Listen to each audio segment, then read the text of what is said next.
안녕하세요, 저스틴입니다. 오랜만에 제가 인사를 드리죠. 그동안 제가 전자책을 제작하느라 영상을 제작할 여유가 너무 없었어요. 전자책은 계획대로 잘 만들어지고 있으니 펀딩에 참여하셨던 분들은 리워드별 예상 발송 일정에 따라 곧 이메일로 받으실 수 있어요.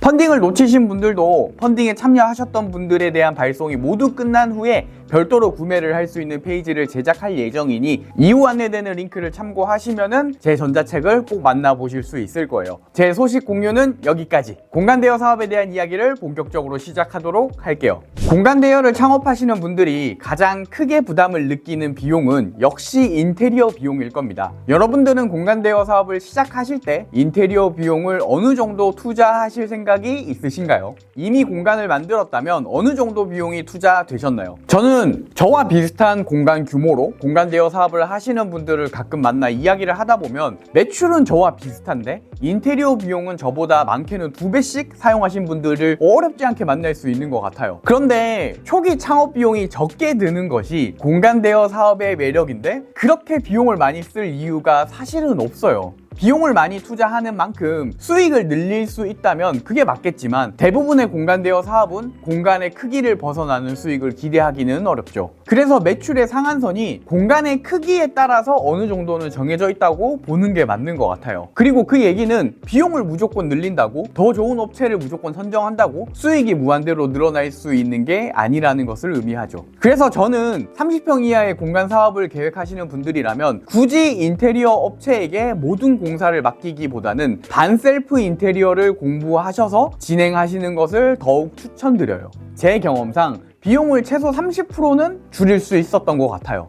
반셀프 인테리어는 쉽게 말해 업체 인테리어와 셀프 인테리어의 혼합 버전 정도로 이해하시면 됩니다. 보통은 직접 할 수 없는 부분만을 전문가에게 맡기고 스스로 할 수 있는 부분은 직접 하는 형태로 많이 활용하죠. 반셀프 인테리어를 제가 추천하는 이유를 이해하려면 우선 업체 인테리어의 특징을 어느 정도 이해하셔야 해요. 업체 인테리어는 일단 반셀프 인테리어에 비해 상대적으로 비용이 높을 수밖에 없어요. 공간 운영자가 요청하는 컨셉이나 구성에 맞게 모든 작업을 해주기 때문에 그 전체에 대한 비용을 지불하니 당연히 더 비싸겠죠. 그 작업을 하기 위해서 더 많은 전문가가 더 많은 시간을 사용하기 때문이라고 단순하게 이해를 하셔도 됩니다. 그리고 업체 인테리어는 가격이 한 업체에게 뭉쳐진다는 점도 비용이 높아지는 이유 중 하나예요. 어떤 작업은 해당 업체가 합리적인 가격일 수도 있지만 다른 작업은 상대적으로 다른 업체에 비해 비쌀 수도 있어요. 그런데 업체 인테리어는 모든 작업을 통으로 한 업체에 맡기기 때문에 작업별로 금액의 합리성을 따지기가 어려워지는 거죠.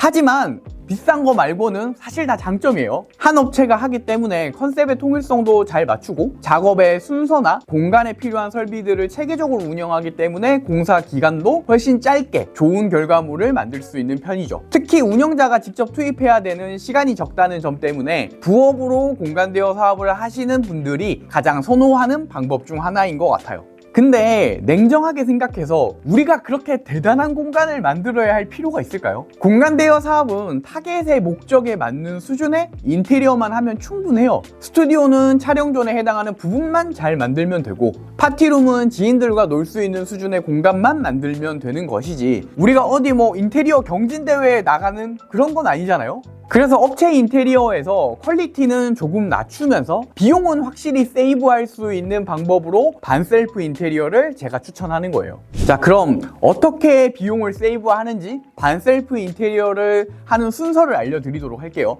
일단은 인테리어 공간의 도면을 확정해야 돼요. 근데 우리가 인테리어나 건축을 전문적으로 배운 사람들도 아니고 전문 프로그램을 잘 다룰 수 있는 것도 아니죠. 저 역시 같은 입장이거든요. 그래서 저는 제가 편한 툴을 그냥 사용합니다. 보통은 파워포인트로 도면을 만드는데 어떤 업체를 만나서 이야기를 하더라도 실측 수치가 다 들어가 있기 때문에 공사를 진행하는데 아무런 문제가 없었어요. 파워포인트에 보면 도형을 만들 수 있는데 그 도형을 만들 때는 가로, 세로, 길이 이런 것들을 정해서 만들 수 있거든요. 여기서 1cm를 실제 공간에서는 1m라고 생각하시고 만들면 비율이 아주 딱딱 맞아 떨어지더라고요. 30평 이하면은 아주 진짜 보기 좋은 크기로 잘 나옵니다. 물론 전문적인 툴을 다룰 수 있는 분들은 그걸 사용하시는 게 더 낫겠죠. 그런데 어쨌든 어떤 방법을 이용하시든 도면은 잘 만들어져야 해요. 반셀프 인테리어는 작업별로 전문가를 섭외해 진행하는 방식이기 때문에 도면이 제대로 준비되지 않으면 돈은 돈대로 쓰고 공사는 잘못돼서 다시 또 해야 되는 일도 있을 수 있으니까 꼭 처음에 도면을 만들 때 치밀하게 치수를 잘 측정하셔서 만드시는 것을 꼭 기억하셔야 돼요. 도면이 이제 나왔다면 공간 인테리어를 위해 어떤 작업이 필요한지가 정리됐겠죠.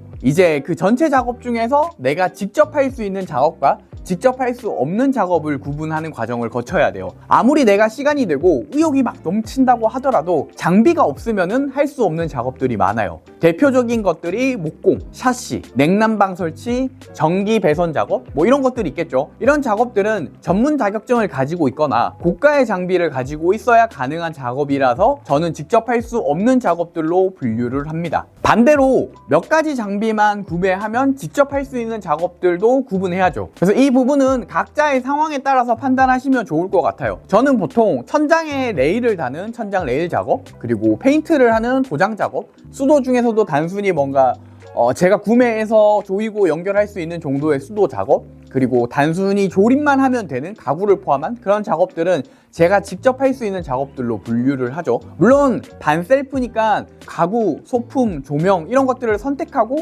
배치하는 것까지 당연히 셀프로 하는 작업들이고요. 이 과정이 다 끝났다면은 이제는 일정을 배열해야 해요. 인테리어 작업이라는 게 끌린 대로 하나씩 아무거나 진행하면 되는 게 아니거든요. 동시에 진행이 가능한 작업도 있지만 도장 작업 전에 해야 하는 작업이 있고 목공이 끝나야 가능한 작업들이 있죠. 그래서 작업의 순서를 정리하는 게 필요한데 잘 모를 경우에는 어차피 여러분들이 작업자들을 섭외할 거잖아요. 그 섭외를 할 때 작업자들한테 물어보시는 것도 좋은 방법인 것 같아요. 왜냐면 작업자들은 대부분 한 작업의 전문가라 하더라도 여러 작업과의 연결성을 다 알고 있기 때문에 그런 부분들을 충분히 이해하기 쉽게 잘 설명해 주시더라고요. 그래서 큰 작업을 위주로 순서를 배치를 하고 셀프로 할 수 있는 작업들은 여러분들이 가능한 일정에 맞게 비어있는 일정에 맞게 큰 작업들 사이에 잘 끼워 넣어 주시면 공사 기간도 줄일 수 있고 체계적인 공사도 가능할 거예요. 이 일정이 나왔다면 이제는 작업별 전문가를 직접 섭외해야 해요. 전문가를 섭외할 수 있는 플랫폼이 요즘에는 정말 잘 되어 있죠. 대표적인 플랫폼이 숨고예요. 숨고에서는 여러분들이 원하는 작업을 견적 요청이라는 이름으로 작성하면 여러 고수분들이 직접 견적서를 보내줘요. 물론 그 견적은 전부 다 견적이니까 견적 금액에 너무 의존하지 말고 작업자와 소통을 하시면서 여러분들이 원하는 작업을 누가 더 잘 해줄 수 있는지,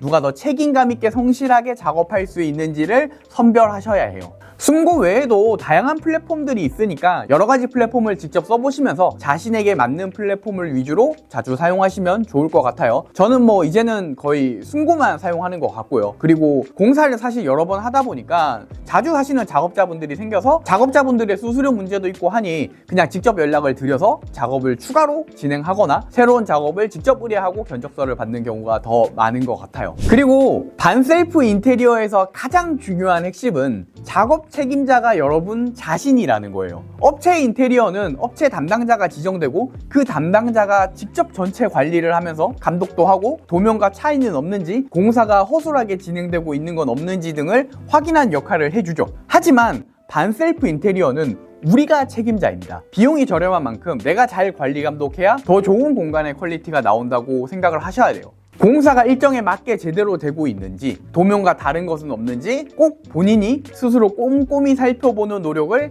반드시 하셔야 돼요. 그리고 이런 관리 감독을 조금이라도 덜 하기 위해서는 처음부터 도면을 잘 작성하고 그 도면을 베이스로 작업자랑 소통을 하실 때 최대한 구체적으로 작업을 설명해야 돼요. 우리가 일상에서도 누군가와 협업을 할 일이 있으면 많이 느끼는 부분이죠. 명확한 지시만이 여러분들이 원하는 결과물을 보장해 줍니다. 공간 대여 사업을 시작하는 사람들에게 반셀프 인테리어 전략은 매우 유용해요. 가격도 저렴하고 시간도 최소화할 수 있고 퀄리티도 필요한 수준까지는 보장되는 방식이죠. 하지만 여러분들이 처음 진행한다면 아마 문제도 많이 발생할 거예요. 처음 하는 일이 실수가 없을 수는 없잖아요. 저도 많은 시행착오를 거쳤고 그 시기를 지나서 지금의 전문가가 되었다고 이야기할 수 있을 것 같아요.